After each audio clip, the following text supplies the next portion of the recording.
On Palm Sunday, we celebrate how Jesus entered into Jerusalem like a king.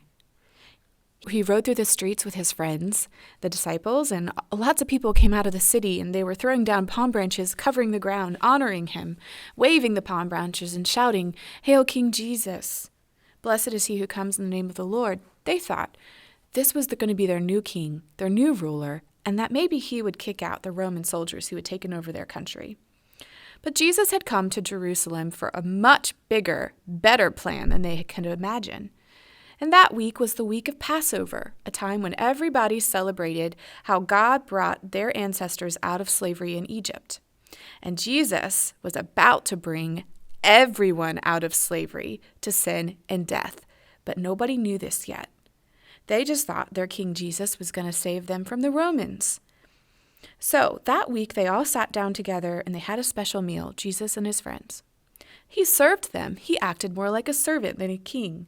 He probably did the dishes that night. He washed their feet. He passed the food. And he let them know that he was going to die, but they didn't want to believe him. He said, "When you eat the bread and when you drink wine in the future, remember that I gave my whole body for you."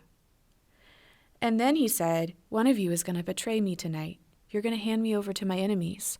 They all gasped, "Jesus, we would never do that." But Jesus looked at Judas and said, "Judas, my friend, I know what you're going to do. Go ahead." So Judas went and told his enemies where to find Jesus, and they dragged Jesus away. They nailed him to a cross, which is two boards put together. And he suffered on this cross. He hurt. And his friends cried. They didn't understand what was happening. How could their leader, Jesus, their king, the powerful one who stopped storms and healed people and raised people from the dead, why was he hanging on a cross? Why had he lost? Why had he failed? Where was his power? And his enemies made fun of him and said, "If you're such a great king, why don't you come down from there?" But Jesus died because he was such a great king, and he had decided that he was going to do this in order to fight sin, to fight Satan, to fight death, and defeat it.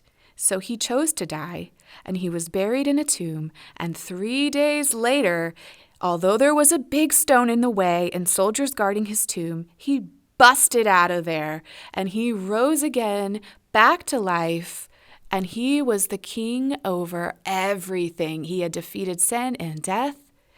And now on Easter, we celebrate that God is king, that Jesus has defeated sin and death, and that we can spread that good news all over the earth.